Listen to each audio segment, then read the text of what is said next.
Milton se déplace au-dessus du golfe du Mexique en direction de la région de Tampa Plus de Bay. 50 comtés en Floride sont sous ordre d'état d'urgence. Les résidents de la côte ouest sont avertis de prendre au sérieux les ordres Le maire de Tampa a d'évacuation. déclaré ce soir, je cite, « Si vous voulez affronter Mère Nature, elle gagne 100% du temps. »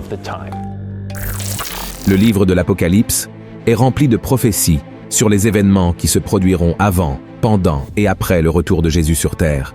Mais il en existe une en particulier qui est différente de tout ce que le monde a déjà vu. Et même les scénaristes les plus créatifs et les auteurs de science-fiction ne seraient pas capables de créer quelque chose d'aussi extraordinaire et en même temps aussi effrayant. La Bible dit que lorsque cette prophétie se réalisera à la fin des temps, de nombreuses personnes se repentiront d'avoir rejeté Dieu et son amour. Elles crieront à la miséricorde et au pardon, mais cela ne sera plus disponible. Avant de révéler cet événement futur qui laissera le monde stupéfait, vous devez connaître 5 autres événements intéressants de la Bible qui ont déjà eu lieu ou sont sur le point de se produire dans un avenir très proche. Ensuite, nous verrons ce qui sera l'événement prophétique le plus terrifiant pour tous ceux qui ne sont pas avec Jésus. Avant de commencer, je voudrais vous demander de vous abonner à ma chaîne. Il vous suffit de cliquer sur le bouton « S'abonner » qui se trouve ici sous la vidéo et d'activer la cloche de notification pour recevoir directement sur votre téléphone les prochaines vidéos que je publierai. D'accord? Alors, commençons. Le premier événement est la visite de l'ange de la mort. Également connu sous le nom d'ange destructeur, cet être céleste est venu sur terre vers l'an 1300, après que le pharaon a refusé d'accéder à la demande de Moïse de libérer le peuple d'Israël de l'esclavage en Égypte. En raison de cet acte de désobéissance, Dieu a envoyé 10 plaies à cette nation, humiliant son peuple et chacun de ses dieux païens. Ces 10 plaies comprenaient le Nil se transformant en sang, des grenouilles couvrant la terre, des infestations d'insectes, la mort des animaux, des Égyptiens contractant des maladies cutanées, une obscurité totale pendant 3 jours, et enfin, la visite de l'ange de la mort. Après 9 refus du pharaon de libérer les Hébreux de l'esclavage, Dieu dit à Moïse d'ordonner au peuple de mettre le sang d'un agneau sur le linteau des portes, car ainsi l'ange de la mort n'entrerait pas dans ces maisons et il saurait exactement où il devrait entrer pour punir les Égyptiens. Ainsi, le peuple d'Israël fit exactement comme Dieu l'avait instruit, et à minuit, l'ange de la mort tua tous les premiers-nés dans la terre d'Égypte, le fils du pharaon et même les premiers-nés des troupeaux furent tués. Quand le peuple d'Égypte se réveilla pendant la nuit et vit ses fils morts, ils se lamentèrent profondément. Le deuxième événement, la vision des profondeurs de la terre. Ce phénomène créé par Dieu s'est également produit dans l'Ancien Testament et a également eu Moïse comme protagoniste. Après que le peuple d'Israël eut été libéré de l'esclavage et marchait dans le désert, un homme nommé Coré mena une rébellion contre Moïse et son frère Aaron alors qu'ils conduisèrent le peuple vers la terre promise. Coré conspira contre Moïse et exigea que tous soient autorisés à servir en tant que grands prêtres, même s'il n'y avait aucune instruction de Dieu à ce sujet. Il trouvait injuste que seuls les 2 frères aient un accès direct au Seigneur, et il ressentit une telle envie qu'il amena un grand nombre d'Hébreux contre eux. Dieu fut tellement irrité par cette attitude égoïste qu'il dit à Moïse qu'il déverserait son jugement sur Coré. Et comme il n'y eut aucun repentir, Dieu dit à Moïse d'ordonner au peuple de s'éloigner de Coré et de ses partisans. Alors, le Seigneur ouvrit la terre devant Coré, sa famille et ses alliés, et tous furent engloutis dans les profondeurs de la terre, avec tout ce qu'ils possédaient. Ainsi, ces personnes descendirent vivantes dans la tombe, et ensuite, Dieu referma cette crevasse, et tous disparurent du milieu du peuple d'Israël. Le troisième événement, l'émergence des 2 témoins. Cet événement biblique particulier est une prophétie du livre de l'Apocalypse qui se déroulera pendant les années de la Grande Tribulation. Ces 2 témoins seront 2 hommes qui n'ont jamais connu la mort, c'est-à-dire qu'ils pourraient être Enoch et Élie, 2 fidèles serviteurs de l'Ancien Testament qui ont été enlevés au ciel de leur vivant. Beaucoup croient également qu'il pourrait s'agir d'Élie et de Moïse, car ils sont apparus avec Jésus lors de la transfiguration.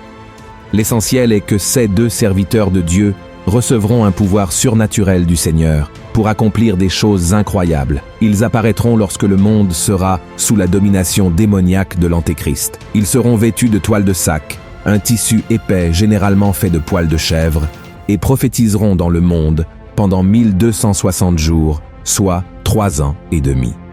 Ces hommes seront haïs par l'humanité, car ils prêcheront l'évangile de Jésus-Christ à un monde qui sera totalement aveugle et spirituellement fermé. Certains écouteront, mais beaucoup ne prêteront pas attention à leur message. D'autres seront furieux et les attaqueront, mais la Bible est très claire. Si quelqu'un tente de leur nuire, le feu sortira de leur bouche et consumera leurs ennemis. Cela sera un spectacle extraordinaire à voir, car je n'ai aucun doute que l'Antéchrist gouvernera le monde et ne voudra pas que quiconque adore le seul et vrai Dieu vivant de la Bible. Il fera tout en son pouvoir pour attaquer ces 2 témoins. De plus, ces 2 hommes de Dieu auront le pouvoir de fermer le ciel afin qu'il ne pleuve pas pendant tout le temps où ils prophétiseront, de la même manière qu'Élie l'a fait lorsqu'il a défié le roi Achab et la reine Jézabel. Ils auront également le pouvoir de transformer les rivières et les océans en sang et de frapper la terre de toutes sortes de fléaux chaque fois qu'ils le voudront. Ainsi, ces 2 témoins prêcheront avec autorité dans le monde.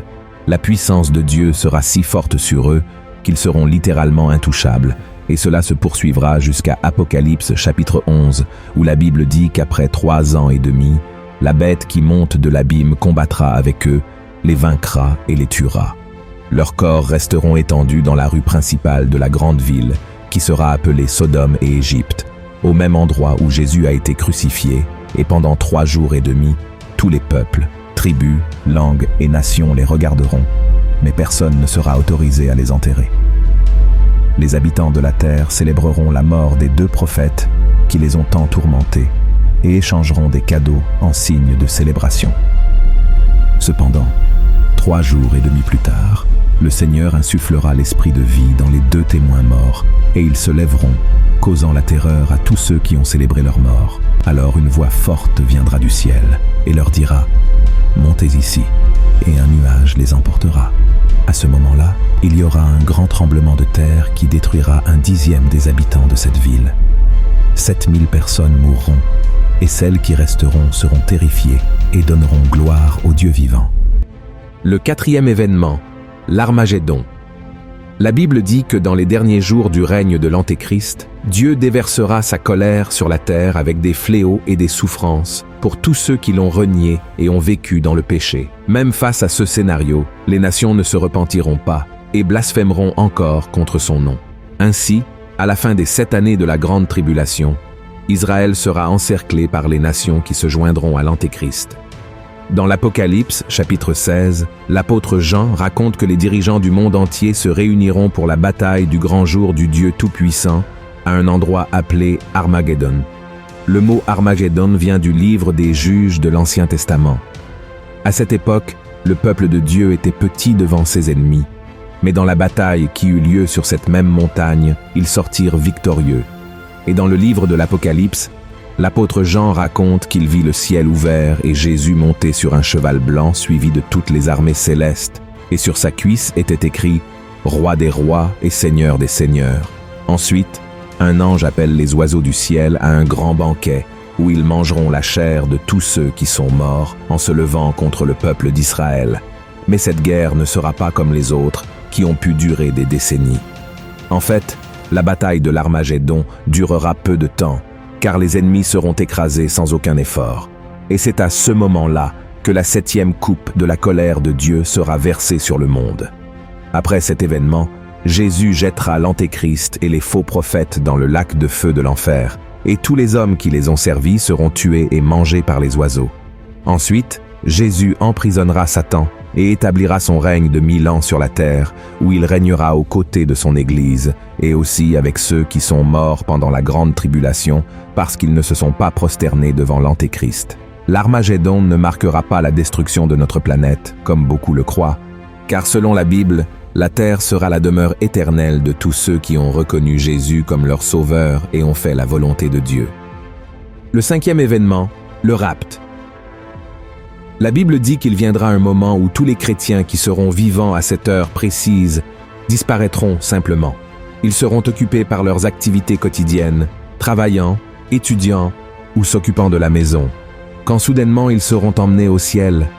Oui, il y a beaucoup d'incertitudes concernant le rapt. Certains pensent qu'il se produira dès que l'Antéchrist sera présenté au monde, tandis que d'autres pensent que les chrétiens ne monteront au ciel qu'après 3 ans et demi du règne de l'Antéchrist. Et un autre groupe pense que les chrétiens passeront toute la période de la grande tribulation sur terre avant d'être emmenés par Jésus. Quoi qu'il en soit, une chose est certaine, le rapt se produira. Dans Matthieu chapitre 24, Jésus en a parlé, disant aux disciples qu'au bon moment, 2 hommes seront dans le champ. L'un sera emporté et l'autre restera. 2 femmes auront une meule en main et l'une disparaîtra. Cela signifie que tout se passera en un instant, secouant le monde et affectant tout le monde. Et ceux qui resteront en arrière, malheureusement, devront faire face à la dure réalité des derniers jours, tandis que ceux qui sont en Christ seront remplis de joie et resteront en présence du Seigneur pour toute l'éternité. Et ainsi, nous arrivons à la fin des 5 événements extraordinaires qui se sont produits dans la Bible ou qui doivent encore se produire. Et cela nous conduit à la prophétie la plus redoutable de toutes, l'arrivée des 4 anges démoniaques du fleuve de l'Euphrate. Et tout cela se produira lorsque les anges du Seigneur commenceront à sonner les 7 trompettes de l'Apocalypse. Quand la première trompette sonnera, une pluie de feu mêlée de sang sera jetée sur la terre, brûlant un tiers des arbres et toute l'herbe verte. La deuxième trompette apportera la chute de quelque chose qui ressemblera à une grande montagne ardente dans la mer, entraînant la mort d'un tiers de la vie marine et la destruction d'un tiers des navires et des embarcations. Avec la troisième trompette, une grande étoile appelée Abîme tombera du ciel, empoisonnant un tiers des eaux et causant de nombreuses morts en raison de l'eau empoisonnée. La quatrième trompette diminuera la lumière du soleil, de la lune et des étoiles d'un tiers, symbolisant une période d'obscurité. Le son de la cinquième trompette ouvrira un abîme d'où sortiront des sauterelles qui tourmenteront ceux qui n'ont pas le sceau de Dieu sur leur front. Cet événement est également connu sous le nom de premier malheur, et c'est à la 6e trompette que la prophétie la plus terrifiante de tous les temps commencera à se réaliser. Lorsqu'elle sonnera, 4 anges démoniaques qui ont été chassés du ciel avec Satan et qui sont retenus près du grand fleuve de l'Euphrate seront libérés pour tuer un tiers de l'humanité. Ils dirigeront une armée de millions de cavaliers, provoquant destruction et mort. Et l'apôtre Jean dit qu'il y aura 200 millions de soldats dans cette armée, tous avec des cuirasses rouges, bleu foncé et jaunes. Et leurs chevaux auront des têtes comme celles de lions, et de leurs bouches sortiront du feu, de la fumée et du soufre. Leurs queues seront comme des serpents qui blesseront mortellement les gens. En tout, 1/3 des habitants de la terre qui resteront en vie mourront. Et cet événement marquera la dernière chance de repentance que Dieu donnera aux gens avant qu'ils ne soient condamnés à passer l'éternité en enfer. Mais ils ne se tourneront pas vers le Seigneur et continueront à adorer leur faux Dieu. Frères et sœurs, je sais que ces événements sont presque impossibles à imaginer, car ils vont bien au-delà de notre compréhension humaine. Mais sachez que la Bible ne se trompe jamais et ne ment certainement pas. Tout cela est très effrayant, mais si vous remettez votre vie à Jésus et vivez selon sa parole, le Seigneur vous préservera du jour de l'épreuve et vous emmènera vivre l'éternité à ses côtés dans la Nouvelle Jérusalem, un royaume où il n'y aura ni peur, ni douleur, ni mort, ni larmes. Vous n'avez pas besoin de vous inquiéter du moment où tout cela se produira, mais plutôt de savoir aux côtés de qui vous serez quand cela se produira. C'est pourquoi approfondissez vos connaissances de la Bible, marchez selon la parole du Seigneur et ne vous laissez pas tromper par ce qui se passera dans le futur. Amen.